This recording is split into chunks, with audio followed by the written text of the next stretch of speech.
Perkenalkan, nama saya Afristia Dewi Vitasari. Saya dari RA2 Prodi Pendidikan Guru Sekolah Dasar. Di sini saya akan menjawab tugas UTS dari mata kuliah Pedagogi. Simak dengan baik ya.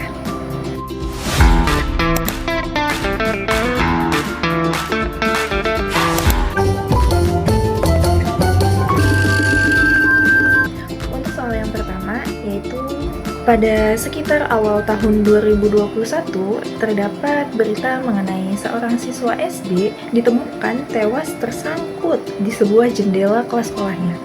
Kejadian itu diduga terjadi karena siswa tersebut memanjat lalu tersangkut di sebuah jendela setelah mengambil bukunya yang tertinggal di kelas.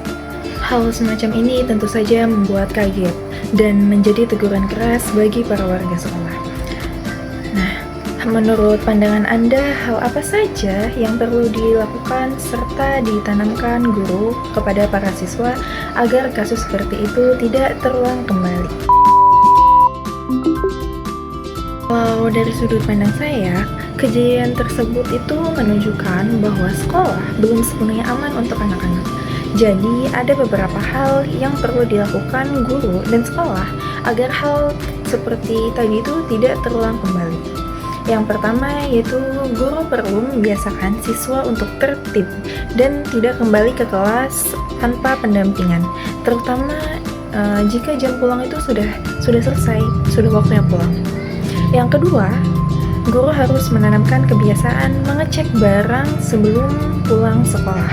Jadi ketika sudah pulang sekolah, anak itu tidak perlu naik-naik ke tempat yang berbahaya seperti jendela tersebut. Yang ketiga yaitu lingkungan sekolah harus diamankan.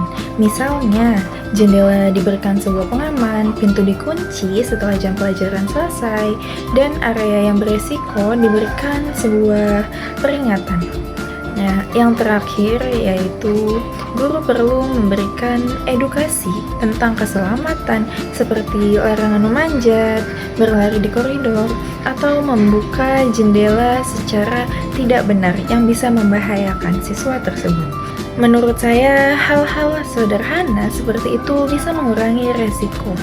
Karena anak SD kan belum bisa menilai hal-hal yang baik dan benar. Jadi, sebaiknya kita yang memberikan edukasi untuk anak-anak tersebut.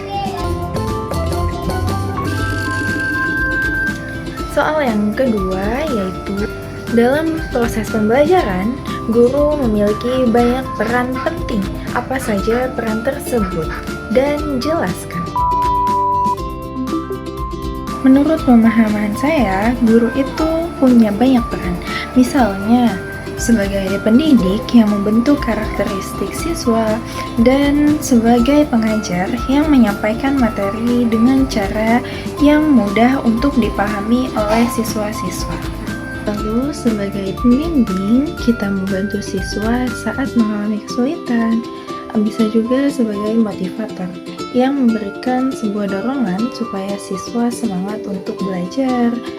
Bisa juga sebagai fasilitator yang menyediakan alat dan lingkungan untuk belajar. Atau sebagai evaluator yang melakukan sebuah penilaian untuk mengetahui sebuah perkembangan siswa. Peran-peran ini saling melengkapi. Kalau satu peran saja tidak berjalan, pembelajaran itu biasanya akan kurang maksimal. Untuk soal yang ketiga, yaitu sebutkan 10 kompetensi pedagogik seorang guru dalam proses pembelajaran dan berikan contoh pengimplementasiannya. Menurut saya, yang termasuk dalam kompetensi pedagogi guru yang pertama yaitu memahami karakteristik siswa. Contohnya, menyesuaikan cara mengajar anak yang aktif dengan aktivitas yang bergerak.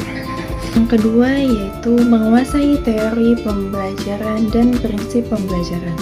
Contohnya yaitu memakai reward atau pendapat behavioristik.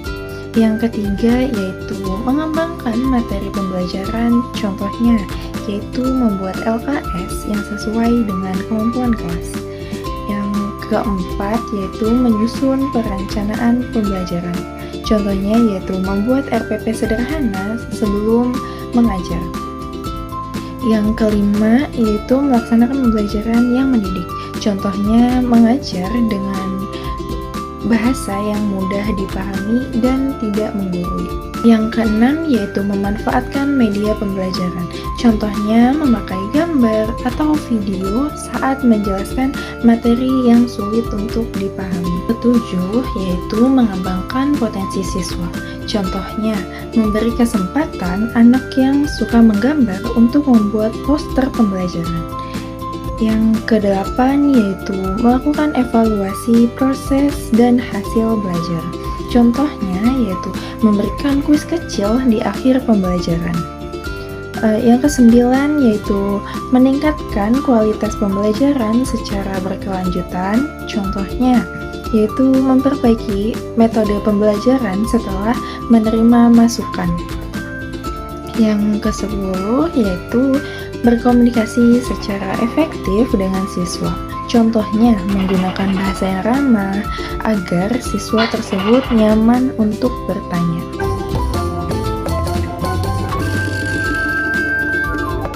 Selanjutnya soal yang keempat, yaitu ceritakan pengalaman Anda sebagai siswa atau mahasiswa ketika mengalami langsung penggunaan alat pendidikan non-material, misalnya mendapat ganjaran atau penghargaan, nasihat, hukuman, atau pembiasaan, serta jelaskan dampaknya terhadap sikap dan perilaku Anda. Saya pernah mengalami sendiri penggunaan penghargaan dari guru waktu sekolah. Jadi waktu itu saya selalu tepat waktu untuk mengumpulkan tugas yang diberikan oleh guru. Dan guru tersebut memberikan sebuah pujian secara langsung di depan kelas. Jadi walaupun sederhana, tetapi memiliki efek yang sangat besar bagi saya. Saya jadi merasa dihargai, dan sejak saat itu saya terbiasa untuk mengerjakan sesuatu sebelum deadline. Jadi lebih bersemangat untuk mengerjakan tugas-tugas yang dampaknya bisa sampai sekarang. Saya jadi lebih disiplin dan berusaha untuk menyelesaikan tugas-tugas yang diberikan secara tepat waktu. Menurut saya, sebuah penghargaan non-material itu kadang jauh lebih kuat. Soal yang kelima yaitu jelaskan pengertian dan perbedaan teori pembelajaran behavioristik, kognitif, dan konstruktif.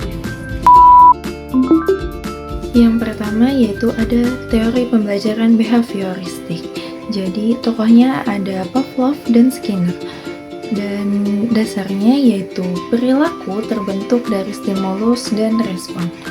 Lalu konsep utamanya yaitu penguatan atau reward, hukuman, ataupun pembiasaan. Lalu kelemahannya yaitu kurang memperhatikan proses berpikir dalam diri. Dan perbedaannya yaitu fokusnya pada perubahan perilaku yang tampak. Yang kedua yaitu kognitif. Tokohnya ada Piaget dan Bronner. Lalu dasarnya yaitu belajar adalah proses mengolah informasi. Lalu konsep utamanya yaitu skema, pemahaman, ingatan, dan tahapan perkembangan. Lalu kelemahan teori kognitif ini yaitu kadang terlalu menekankan proses mental. Perbedaannya yaitu menekankan cara siswa berpikir, bukan hanya sebuah perilaku. Lalu yang ketiga yaitu teori konstruktivistik. Tokoh utamanya ada Vygotsky. Lalu dasarnya yaitu pengetahuan dibangun siswa melalui sebuah pengalaman. Dan konsep utamanya yaitu zona perkembangan proksimal, scaffolding, dan belajar kontekstual. Lalu kelemahannya yaitu membutuhkan waktu dan situasi kelas yang sangat kondusif. Perbedaannya yaitu siswa aktif membangun pemahaman sendiri, bukan hanya menerima pemahaman yang pasif.